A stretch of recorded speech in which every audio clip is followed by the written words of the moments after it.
그리고 이제 저희 채널에서 엔터 얘기 안 하면 좀 서운한 게 있으실 거예요. 요번 주도 한번 엔터 얘기 해볼 텐데요. 중국 규제가 강력하다고 지금 얘기를 하고 있죠. 엄청난데 이거 한번 짚고 넘어가야 될 것 같아요.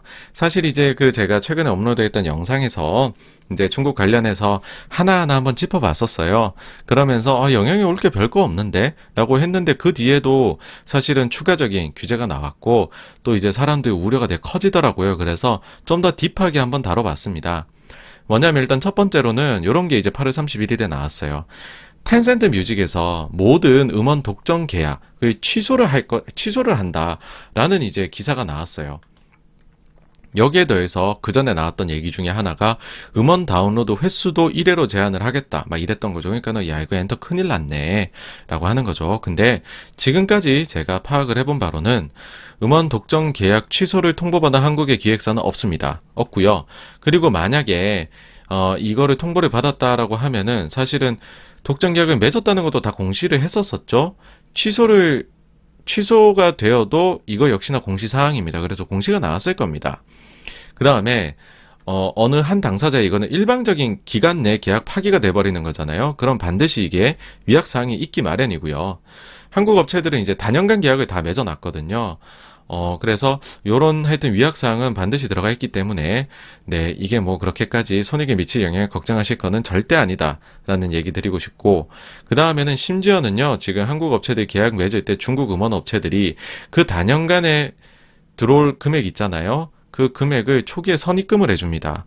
그래서 이미 현금을 받아둔 상태예요. 네, 그렇게 보시면 될 것 같고, 그러니까 여기에서 뭔가 느껴지시죠? 누가 파워를 가지고 있는지가. 그리고 지금 이제 그 음원 유통에 있어서 사실 이게 이번 뭐 1, 2주 사이 엔터 규제 얘기가 나오면서 텐센트 뮤직 얘기가 나온 게 아닙니다. 이거는 이제 그 전에 알리바바 규제 얘기, 그 다음에 이제 그 디디추싱 이야기가 나올 때 이미 나왔던 거죠. 텐센트가 독점, 너네 왜 이렇게 독점으로 음원 계약을 많이 맺어? 그렇게 하면 안 돼. 플랫폼이 그렇게 나쁜 짓 하면 안 되지. 독점이라니. 독점하지 마라.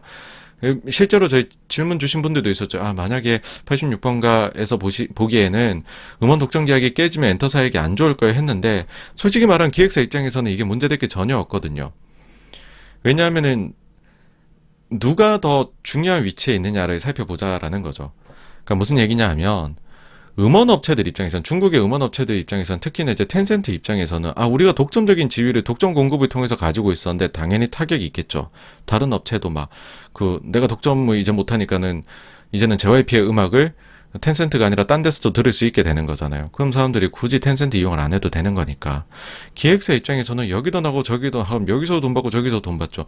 물론 이제 독점 계약 맺으면서 더 많이 받았던 거 아니야? 라고 하실 수도 있지만은, 사실 그거는 뭐 계약을 실제로 이제는 따지고 볼 일입니다. 여러 군데 나가게 됐을 때. 그리고 그 사이에 K-팝이 글로벌로 저변이 굉장히 넓어지면서 계속해서 그러니까 사실은 제 문제는 글로벌에서의 가치가 내려오기 시작을 하면은 문제가 되지, 올라가고 있으면은 계약을 맺을 때 그 파워 게임에서 승자는 누구일지는 자명하거든요. 그리고 참고로 텐센트 뮤직만 얘기를 했는데, 우리나라 업체들이 다 텐센트하고 맺냐 그런 상황은 아닙니다. 텐센트하고는 SM, JYP, YG가 맺어놓고 했고요. 왕이 뮤직하고는 빅히트 큐브가 맺어놨습니다. 그러니까는 이거는 복합적으로 작용할 거예요. 그러니까 막 텐센트 해가지고서 특정이 뭐 안 좋고 뭐 하는데, 실제로 우리나라 업체들이 다 텐센트랑만 하는 것도 아니고, 그 다음에는 뭐 그래서 여러 군데 맺으라고 하면 그럼 텐센트는 그동안 못 넣었던 빅히트 거 넣을 수 있게 되고 큐브 거 넣을 수 있게 되겠죠. 그냥 그러고 하고 끝날 겁니다. 네. 그 다음에 음원 같은 경우에 그전에도 말씀드렸지만은 우리나라 업체들 정액으로 받잖아요. 음원 다운로드를 뭐 두 번, 세 번, 네 번 한다고 해서 수익이 늘어나는 거는 텐센트 뮤직이지 JYP가 아닙니다. 똑같습니다. 한 번 다운받나 10번 다운받나, 그러니까 다운로드 횟수 규제 전혀 영향 없고요. 그 다음에 이거는 이제 막 영향이 있다고 얘기할 수 있죠. 사람들이 음반을 여러 장 못 사고 한 사람당 하나만 살 수 있게 하겠다. 현재까지 중국이 이야기한 규제 중에서 유일하게 엔터사 매출에 그래도 1이라도 영향을 줄 수 있는 요소 이겁니다. 왜냐하면 지금 우리나라 엔터사들의 매출이요, 크게 봤었을 때 음반, 음원, 그 다음에 출연료, 방송, 광고, 영화 이런 거죠. 그 다음에 콘서트, 그 다음 유튜브 등과 같은 이제 플랫폼 매출, 이런 걸로 관련이 있는데, 사드 배치 이후로 지금 4, 5년간 한한령이 있었어요. 그러다 보니까는 출연 못했죠. 콘서트 못했습니다. 매출 없어요. 5번 유튜브 같은 플랫폼 어차피 중국에서 접속이 안 돼요. 없어요.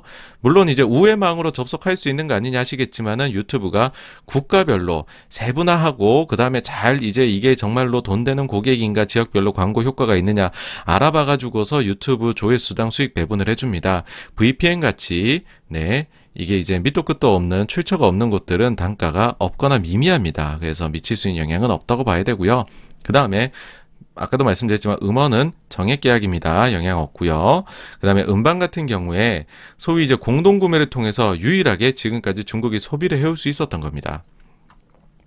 자, 근데 이제 이거 1인당 1구매래.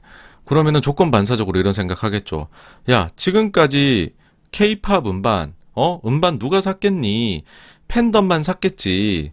그러니까는 팬덤, 음반, 해외 쪽은 중국만 샀겠지. 우리나라는 중국에서 인기 있으니까. 자, 팩트 체크를 한번 해보시죠, 제대로. 팩트 체크를 해봐야 됩니다, 세상에서. 관세청에서 저희는 해볼 수가 있습니다, 여러분. 오늘 관세청 하나, 팁을 드릴까 합니다.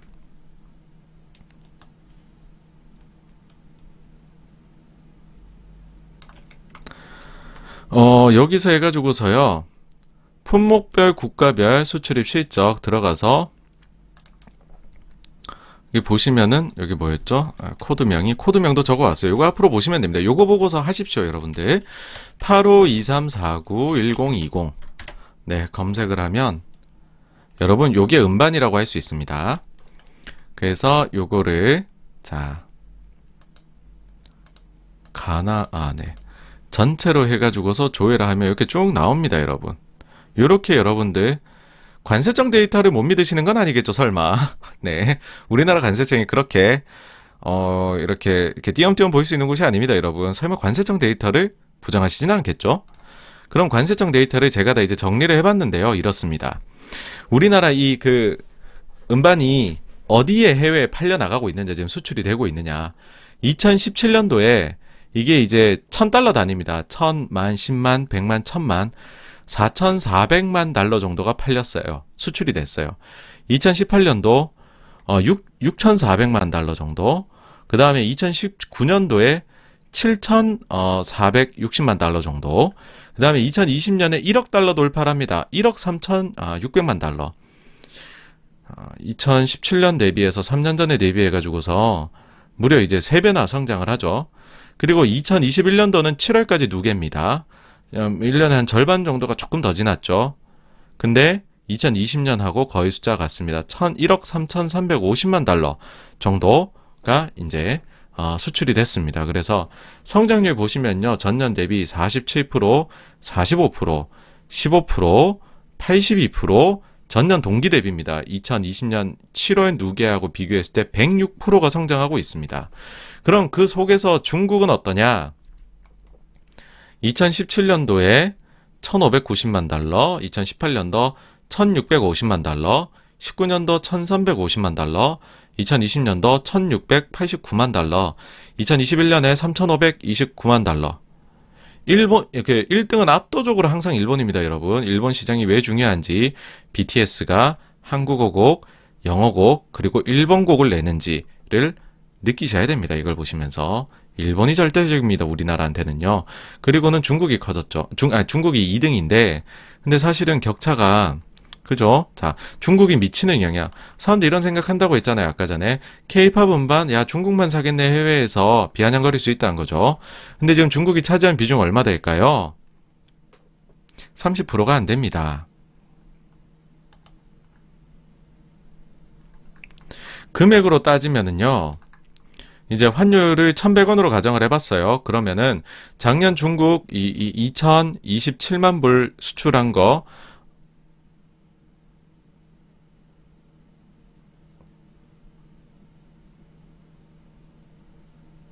그 미국이군요. 작년엔 심지어는 중국을 제끼고 미국이 2등을 했네요.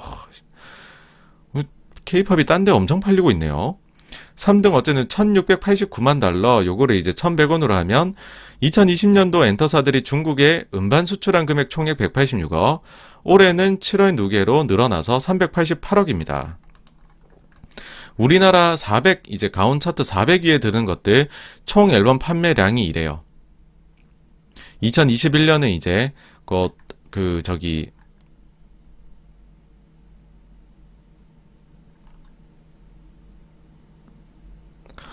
2021년도는 지금 이제 그 총 판매량을 알기 위해서 제가 6월 누계로 해놨습니다. 6월 누계로. 어쨌든 이제 6월 누계로 해서 7월 달에 이제 BTS 앨범 나온 거나 이런 것들은 좀 포함이 안 돼 있죠. 좀 아쉬움이 있는데, 어쨌든 요게 이제 총 판매량 알려면 6월까지밖에 안 돼서 어쨌든 2021년 상반기입니다. 그렇게 했었을 때, 전체 K-팝의 판매량 중에서 하이브, SM, JYP, YG가 어느 정도 판매량 점유율을 차지를 하느냐. 요 하이브에는요, 이제 그 밑에 그 다른 레이블들도 다 포함입니다. 플레디스나 소스나 뭐 이런 것들 아니면 엔하이픈까지 포함한 겁니다. 그렇게 했었을 때 하이브가 36, 34, 23%, SM이 19, 22, 35%, JYP, YG가 요 정도의 비중을 차지를 합니다. 상위 4개사가 거의 한 70%를 차지하는 거죠. 그러면 전체 매출액에서 그러니까는 중국에 수출하는 금액이 이에 비례한다고 거의 봐야 될 거예요. 뭐 다른 데들도 뭐 이제 당연히 절대적으로는 중국 팬덤이 요 4개사가 크겠지만 그러면 나머지 밑에 하위사들도 그 자기네 팬들 중에서 중국 그 팬들이 차지한 비중이 얼마냐라고 하면 솔직히 하위사들이 중국 비중이 더 큰 데들이 더 많거든요. 근데 어쨌든 저희가 그걸 다 할 수는 없잖아요. 그러니까 그냥 기계적인 계산을 해보자라는 거죠. 이게 합리적일 수 있으니까. 상위 4개사가 판매량에서 차지 비중이 70%이더라. 그러면은 전체 중국 수출 금액의 70%를 하면 상해사 합계로 중국 수출액이 작년은 130, 올해는 272억이 되겠네. 그럼 여기다가 마진을 곱해보자는 거죠. 앨범 마진을. 사실 이 회사들 영업이익률 20%를 뭐 JYP는 매출을 인식하는 기준이 다르니까 이익률이 높지만은 그렇지 않고서 보면 20% 마진 이상 올리기 힘들거든요. 실제 여러분들 보시면 아십니다. 20%를 한번 적용을 해보자는 겁니다. 그럼에도 불구하고 음반 매출에 마진율 20%를 한번 적용을 해보자. 그러면은 일단 이건 매출이거든요. 이제 그 총 중국에 나가는 금액에다가 우리나라에서 팔리는 총 가온 판매량에서의 점유율을 곱해가지고서 한번 역산을 해보자는 거죠. 그러면은 매출로 중국이 하이브 63억 작년에 SM 41억, JYP 17억, YG 13억 나왔을 것 같고요. 2021년 상반기에는 하이브가 89억, SM이 136억, JYP가 23억, YG가 19억 했을 것 같다라는 거죠. 그럼 여기에 마진 20% 적용해 봅시다. 그러면은 우리나라 상위 4개사가 아니죠. 우리나라 전체 엔터사들이 중국의 수출로 통해 가지고서 올리는 영업이익이 2020년에는 음반 판매로 37억이었던 것 같아요. 우리나라 전체 연예기획사가요. 21년 상반기는 78억으로 보일 수 있다라는 겁니다. 여기다 상위 4사 합계로 해보면 26억 54억. 하이브 기준 13, 18억, SM 기준 8억 27억, JYP 3억 5억, YG 3억 4억으로 유출을 해볼 수가 있습니다. 그러면 현재 상반기까지의 영업이익 대비해서 요게 비중이 어느 정도냐 라고 하면 하이브는 1% 4%, SM 2% 6%, JYP 1% 2%, YG 2% 2%로 보입니다. 중국이 없다고 가정을 하는 거잖아요. 이게 다 사라진다라는 거는. 그러면은 이제 이 정도까지 나올 수 있다는 거죠. 네. 다 2 이상 빠졌는데 그쵸? 네. 근데 이런 거는 있어요. 여러 차례 말씀드렸지만 공동구매를 막겠다는 거지. 뭐 한 사람이 하나는 사게 해주잖아요. 오케이, 하나씩 산다. 그럼 이 하나씩 사는 인원이 얼마냐인데 우리가 이제 흔히 공동구매란 숫자가 막 10만, 20만 이렇게 찍히니까 와, 큰 손 한두 명이 저렇게 사나 보다라고 하지만은 사실은 이게 보시면은 공동구매가요. 우리나라에 이제 뭐 예스24 들어가서 사는 것보다 중국 고객 입장에선 당연히 싸요. 왜냐면 공동구매니까는 운송료가 좀 굳어버리잖아요. 여기다 컨테이너 싣고 오니까는. 그래서 사람들이 한 장 사이 사람도 중국 팬분이 예스24 같은 걸로 사는 게 아니라 공동구매 자국에 이제 그런 웨이보에다가 이제 신청 댓글 달아서 해가지고서 사게 되는 거거든요. 그 실제로 공동구매가 예스24 올라온 숫자보다도 더 싸요. 운송비를 제외를 하고도요. 대량으로 하는 게 돼버려서. 그러니까는 한 장씩 살 사람들도 공동구매 묻어있으니 이게 막 10만 장, 20만 장 이렇게 보이는 거죠. 이거를 다 해체해놓고서 산다? 그래도 꽤 살 거다라는 생각이 듭니다. 뭐 어느 정도 숫자가 나올 건지 저보고 유추해보라 그러면 제가 그걸 맞출 수는 없죠. 근데 그렇다고 해서 이 매출이 빵이 되진 절대 않을 거다라는 거죠. 뭐 한국 아이돌 가수의 앨범 구매를 금지한다 이런 건 아니잖아요. 네. 그리고 더 이야기 드리고 싶은 부분은 사실은 K-팝 저변이 매우 넓어지고 있다는 걸 좀 보셨으면 한다는 겁니다. 이 기타 국가 비중이 있어요.